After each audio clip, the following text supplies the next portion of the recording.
Assalamualaikum warahmatullahi wabarakatuh. Shalom, salam sejahtera untuk kita semua. Om Swastiastu, Namo Buddhaya, salam kebajikan. Perkenalkan, nama saya Puput Sukmawati Dede, peserta Latsar CPNS Kementerian ATR BPN Angkatan 6 Kelompok 3. Halo guys, bagaimana keadaan kabar kalian hari ini? Yang pasti sehat dong. Pada video kali ini saya akan menjelaskan rangkuman intisari dan learning journal dari beberapa aneka. Di sini ada 5 aneka yang akan saya bahas. Yang pertama akuntabilitas, yang kedua nasionalisme, yang ketiga etika publik, yang keempat komitmen mutu, dan yang kelima anti korupsi.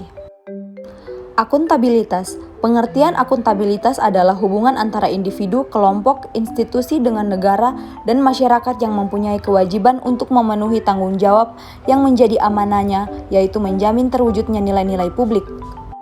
Adapun nilai-nilai publik antara lain, yang pertama, mampu mengambil pilihan yang tepat dan benar ketika terjadi konflik kepentingan antara kepentingan publik dengan kepentingan sektor, kelompok, dan pribadi. Yang kedua, memiliki pemahaman dan kesadaran untuk menghindari dan mencegah keterlibatan PNS dalam politik praktis. Yang ketiga, memperlakukan warga secara sama dan adil dalam penyelenggaraan pemerintah dan pelayanan publik.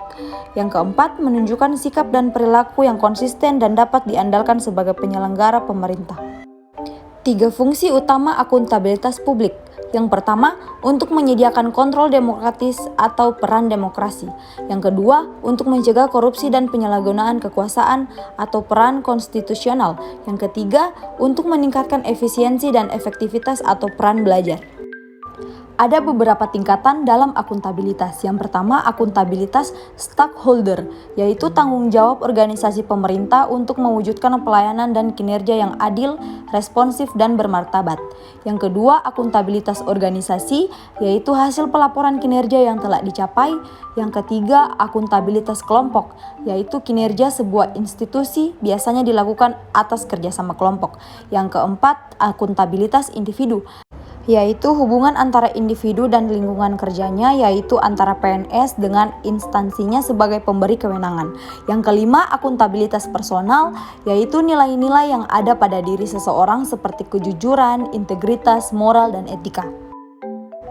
Untuk menciptakan lingkungan kerja yang akuntabel, seorang PNS harus mempunyai kepemimpinan, integritas, keadilan, transparansi, tanggung jawab, kepercayaan, keseimbangan, kejelasan, dan konsisten. Maka di dalam pekerjaan, setiap kegiatan yang kita lakukan layaknya harus dipertanggungjawabkan agar memenuhi tanggung jawab yang diamanahkan. Berikut penerapannya. Yang pertama, melakukan pekerjaan secara penuh, efisien, dan efektif. Yang kedua, jujur dan transparan. Yang ketiga, berperilaku sesuai dengan standar sektor publik, kode sektor publik etika sesuai dengan organisasinya. Yang keempat, melayani masyarakat dengan tulus dan ikhlas. Yang kelima, bertindak adil dan mematuhi peraturan pemerintah. 2. Nasionalisme. Nasionalisme merupakan suatu sikap politik dari masyarakat suatu bangsa yang mempunyai kesamaan kebudayaan dan wilayah serta kesamaan cita-cita dan tujuan. Dengan demikian, masyarakat suatu bangsa tersebut merasakan adanya kesetiaan yang mendalam terhadap bangsa itu sendiri. Nasionalisme ialah cinta pada tanah air, ras, bahasa atau sejarah budaya bersama, suatu keinginan akan kemerdekaan politik, keselamatan, dan prestasi bangsa. Prinsip-prinsip dalam nasionalisme. Yang pertama, hasrat untuk mencapai kesatuan. Yang kedua, hasrat untuk mencapai kemerdekaan. Yang ketiga, hasrat untuk mencapai keaslian. Dan yang keempat, hasrat untuk mencapai kehormatan bangsa. Sebagai warga negara, Pancasila menjadi nilai-nilai dasar nasionalisme dalam kehidupan berbangsa dan bernegara. Berikut peta kompetensi mata pelatihan nasionalisme. ASN yang mampu mengaktualisasikan nilai-nilai nasionalisme dalam menjalankan profesinya sebagai pelayanan publik yang berintegritas. ASN sebagai pemersatu bangsa dan mendahulukan kepentingan bangsa dan negara di atas kepentingan lainnya. ASN sebagai pelaksana kebijakan publik yang senantiasa mementingkan kepentingan publik. ASN profesional dan melayani yang berintegritas. Semua itu mencakup 5 sila dalam Pancasila. ASN yang memahami dan memiliki kesadaran mengimplementasikan nilai-nilai Pancasila dalam melaksanakan tugasnya. Sila pertama, ketuhanan yang Maha Esa. Contohnya, menghormati orang lain yang berbeda agama dengan kita, menjaga ketenangan lingkungan ketika orang lain melakukan ibadah, tidak memaksa suatu kepercayaan kepada orang lain, membina kerukunan hidup di antara sesama umat beragama, menghindari perilaku yang bersifat mengejek atau mencela agama orang lain. Sila kedua, kemanusiaan yang adil dan beradab. Contohnya menghargai dan menjunjung tinggi HAM, bersikap dan berlaku adil, selalu bersikap sopan dan santun, gemar melakukan kegiatan kemanusiaan, dan berani membela kebenaran dan keadilan. Sila ketiga, persatuan Indonesia. Contohnya menjunjung persatuan dan kesatuan, semangat dan tidak pantang menyerah, mendukung dan ikut membantu dalam berbagai kegiatan, dan mengembangkan sikap menghargai orang lain. Sila keempat, kerakyatan yang dipimpin oleh hikmat kebijaksanaan dalam permusyawaratan perwakilan. Contohnya, selalu mengutamakan musyawarah dalam menyelesaikan masalah, menghargai hasil musyawarah, tidak memaksakan kehendak orang lain, dan bekerja sama untuk mempertanggungjawabkan hasil musyawarah. Sila kelima, keadilan sosial bagi seluruh rakyat Indonesia. Contohnya, sikap adil terhadap sesama, memberi pertolongan kepada orang lain, sikap gotong royong, dan tidak semena-mena kepada orang lain. 3. Etika publik. Etika publik adalah refleksi tentang standar, norma yang menentukan baik atau buruknya, benar atau salah perilaku, tindakan dan keputusan untuk mengarahkan kebijakan publik dalam rangka menjalankan tanggung jawab pelayanan publik. Etika sebenarnya dapat dipahami sebagai sistem penilaian perilaku serta keyakinan untuk menentukan perbuatan yang pantas guna menjamin adanya perlindungan hak-hak individu. Mencakup cara-cara dalam pengambilan keputusan untuk membantu membedakan hal-hal yang baik dan yang buruk serta mengarahkan apa yang seharusnya dilakukan sesuai nilai-nilai yang dianut. Kode etik merupakan peraturan yang mengatur tingkah laku dalam suatu kelompok khusus. Sudut pandangnya hanya ditunjukkan pada hal-hal prinsip dalam bentuk ketentuan-ketentuan tertulis.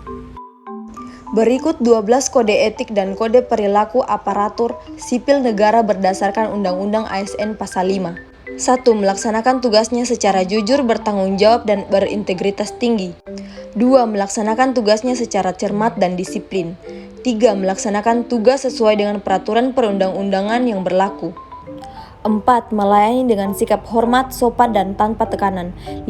Melaksanakan tugas sesuai dengan perintah atasan sejauh tidak bertentangan dengan peraturan perundang-undangan dan etika pemerintahan. 6. Menjaga kerahasiaan yang menyangkut kebijakan negara. 7. Menggunakan kekayaan dan barang milik negara secara bertanggung jawab, efektif, dan efisien. 8. Menjaga agar tidak terjadi konflik kepentingan dalam melaksanakan tugasnya. 9. Memberikan informasi secara benar dan tidak menyesatkan kepada pihak lain yang memerlukan informasi terkait kepentingan kedinasan. 10. Tidak menyalahgunakan informasi intern negara, tugas, status, kekuasaan, dan jabatannya untuk mendapat atau mencari keuntungan atau manfaat bagi diri sendiri atau untuk orang lain. 11. Memegang teguh nilai dasar ASN dan selalu menjaga reputasi integritas ASN. Dan yang ke-12, melaksanakan ketentuan peraturan perundang-undangan mengenai kedisiplinan pegawai ASN. Dimensi etika publik. Yang pertama, dimensi kualitas pelayanan publik, yaitu kegiatan atau rangkaian kegiatan dalam rangka pemenuhan kebutuhan pelayanan sesuai dengan perundang-undangan. Yang kedua, dimensi modalitas, yaitu akuntabel, transparan, dan netral.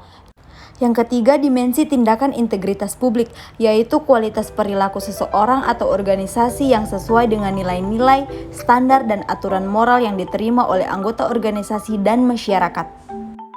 Berikut contoh bentuk kode etik sebagai ASN. Yang pertama, menghargai perbedaan pendapat. Yang kedua, menjaga dan menjalin kerjasama yang kooperatif sesama ASN. Yang ketiga, menjaga informasi yang bersifat rahasia dalam berorganisasi. Yang keempat, berorientasi pada upaya peningkatan kualitas kerja.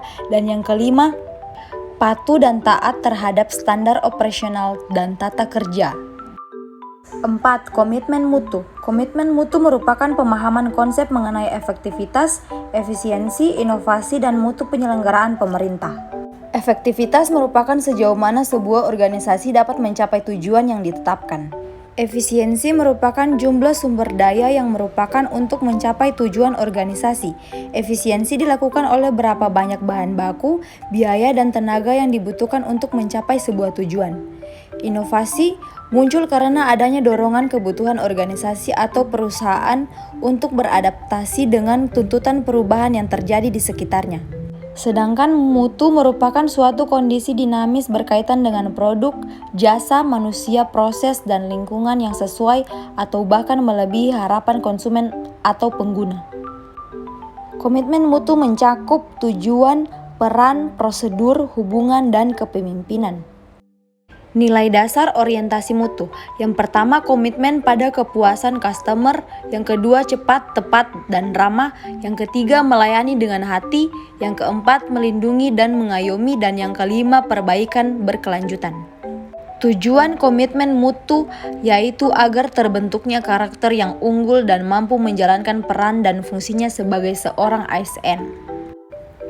Perilaku yang mencerminkan nilai dasar orientasi mutu, yaitu perbaikan berkelanjutan, komitmen pada kepuasan customer, melindungi dan mengayomi, melayani dengan ikhlas sepenuh hati, dan layanan yang cepat, tepat, dan ramah. 5. Anti korupsi. Kata korupsi berasal dari bahasa Latin yaitu corruptio, yang artinya kerusakan, kebobrokan, dan kebusukan atau perbuatan yang tidak baik, buruk, dapat disuap, dan tidak bermoral. Beberapa peraturan perundangan yang berkaitan dengan korupsi. Yang pertama, Undang-Undang Nomor 3 Tahun 1971 tentang Pemberantasan Tindak Pidana Korupsi. 2. Undang-Undang Nomor 31 Tahun 1999 tentang Pemberantasan Tindak Pidana Korupsi. 3. Undang-Undang Nomor 28 Tahun 1999 tentang Penyelenggaraan Negara yang Bebas dari Korupsi, Kolusi, dan Nepotisme. 4. Undang-Undang Nomor 8 Tahun 1981 tentang Hukum Acara Pidana. Berikut jenis-jenis tindak pidana korupsi. Yang pertama, kerugian keuangan negara. Yang kedua, suap menyuap. Yang ketiga, pemerasan. Yang keempat, perbuatan curang. Yang kelima, penggelapan dalam jabatan. Yang keenam, bantuan kepentingan dalam pengadaan. Dan yang ketujuh, gratifikasi. 9 nilai anti korupsi. Yang pertama, kejujuran, yang kedua kedisiplinan, yang ketiga kepedulian, yang keempat tanggung jawab, yang kelima kerja keras, yang keenam kesederhanaan, yang ketujuh kemandirian, yang kedelapan keberanian, dan yang kesembilan keadilan. Jadilah ASN yang membangun lingkungan kerja yang berbudaya, anti korupsi, menjadi teladan, dan mampu menerapkan kode etik pegawai untuk mencegah pelanggaran korupsi. Oke guys, sekian dan terima kasih. Sampai jumpa di video-video selanjutnya. Assalamualaikum warahmatullahi wabarakatuh. Shalom, salam sejahtera untuk kita semua.